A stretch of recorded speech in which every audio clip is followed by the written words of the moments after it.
সাগর, আজকাল ফেসবুকে অনেকে কমেন্ট করছে যে ফুড ব্লগাররা নাকি তোমার কাছ থেকে ফ্রিতে খাবার খেয়ে যাচ্ছে, এটা কি সত্যি? এখনো অবধি সেরকম আমার ফ্রিতে হয়নি, খাবার খেয়ে যাওয়ার মতন কোনো ফুড ব্লগার আসেননি। আর সবাই যারা বেসিক্যালি যারা দাদারা আসেন সব টাকা পেমেন্ট করেই খান, এবং ভুলে চলে গেলেও ওনারা এসে রিটার্ন করে দিয়ে যান। কিন্তু হ্যাঁ, আমার রিসেন্টলি একটা ঘটনা আমার সাথে ঘটেছে। একজন দাদা এসেছিলেন, ওনার খাওয়ার পর ওনার টাকা ছিল না। উনি আমাকে বলেছিলেন কি আমি তোমাকে অনলাইন কত টাকা আমাকে দিয়েছিলেন, দেওয়ার পর অনলাইন আমি তোমাকে বাড়ি গিয়ে করে দেবো। সেটা উনি করেননি। হ্যাঁ, কিন্তু একজন, তা বলে আমি বলবো না কি সবাই, কারণ আমাকে যারা টাকা দিয়ে যাচ্ছেন আমি কেন মিথ্যে কথা বলতে যাবো, মানুষের নামে মিথ্যে কথা বলা উচিতও না। কিন্তু বেসিক্যালি ফুড ব্লগাররা যারা দাদারা আসেন ওনারা টাকা দিয়ে খান, দাদা হোক দিদি হোক ভাইরা হোক সব টাকা দিয়েই খান। শুধু একজনই এরকম আমার সাথে করেছিলেন, আর নাহলে সেরকম। আমিও তো আজ টাকা দিয়ে খেলাম, দেখলে তো? হ্যাঁ নিশ্চয়ই দাদা, তুমি টাকা দিয়ে কেন খাবে না দাদা? আর তুমি আসছো আমাকে মানুষের কাছে তুলে ধরার জন্য। আমি মানুষের কাছে যত পরিচিতি পাবো সেটা হয়তো আমারই বেসিক্যালি লাভ, কারণ আমাকে মানুষ চিনবে। আর তোমরা যে আমার খাবারগুলো এসে ট্রাই করছো, কাস্টমারকে রিভিউ দিচ্ছ, আমি তো টাকা খরচা করে বানাই, ওটা তো সবাই জানে। আর কেউ এমনি ফ্রিতে খাওয়ার মতন কেউ নেই, কেউ সেরকম থাকে না। হয়তো যারা বলছেন ও কমেন্ট যারা করছেন ও মেবি ওনারা হয়তো দেখেছেন, হয়তো ওরা জিনিসগুলো দেখেছেন। দেখো, মানুষ না দেখে কেউ তো কথা বলেন না, কিছু কিছু ইনসিডেন্টস হয়, এটার দ্বারা কি মানুষ বলার সুযোগটা পান। এবার আমারও যদি অনেক কিছু যদি মানুষ দেখে থাকেন তাহলে আমাকেও নিশ্চয়ই মানুষ বলবেন না।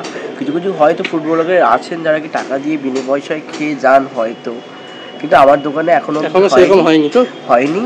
আর একজনের সাথেই হয়েছে, ওটাও আমি চাইছি না তুলে ধরাতে, বলতেও আমার চাইছি না, কিন্তু হয়তো উনি পরে দেবেন কি দেবেনও না, সেটার জন্য আমার এত। আজকে তোমার হোটেলে খেলাম, খুব ভালো লাগলো প্রত্যেকটা আইটেম। ঠিক আছে, এবার তুমি আমাকে প্রথমেই বলো, কলকাতার বুকে আজকালকার দিনে একটু কম দামে একটু ভালো খাবার দিচ্ছ কীভাবে? তোমার কি কোনো লাভ থাকছে? সত্যি কথা বলতে কলকাতার বুকে এত কম দামে কিভাবে দিচ্ছি, আমার একটাই কারণ হচ্ছে কি আমি চাইছি কি মানুষ কম দামে খাক আর ভালো খাক। দেখবো অ্যাটলিস্ট মানুষ খেয়ে দিয়ে পেটটা ভর্তি হোক। আর দাম শুনে যদি মানুষ খেলোই না তাহলে আমার দোকান চালিয়ে লাভটা কি? এই জন্যই মানুষকে কম দামে খাওয়ানোর জন্য আমার বেসিক্যালি সেরকম 1-2 প্লেট বিক্রি হলে সেরকম কোনো লাভ থাকে না। যখন আমার ধরো 20-30 প্লেট কি 40 প্লেট যখন বিক্রি হয় বেসিক্যালি, তখন 50-60-70 আগের থেকে যখন বেড়েছে একটুখানি তখন বিক্রি হয়, সেই জায়গায় লাভের মুখটা দেখি। আর যেটা হচ্ছে কি আমার যেটা মেন্টালিটি, একটা কাস্টমারের থেকে যদি 5 টাকা নেবো, তার জায়গায় যদি আরও 5টা কাস্টমারের থেকে যদি 5 টাকা নেবো, ওই 5টা কাস্টমার আরও 5টা কাস্টমারকে বলবে, তাহলে আমার 10টা কাস্টমার হলো। ওই 10টা কাস্টমারের থেকে যদি আমি 1 টাকা করে নিই তাহলে আমার 10 টাকা হলো।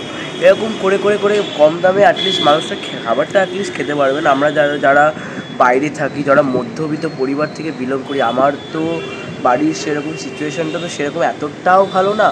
এবং আমার কি সবসময় আমিও একটা হোটেলে খেতে গেলে, আমি যখন কলেজের টাইমে আমি যখন হোটেলে খেতাম তখন আমারও অনেকটাই কষ্ট হতো কি যদি একটু দামটা কম হতো তাহলে আমিও অ্যাটলিস্ট খেতে পারতাম।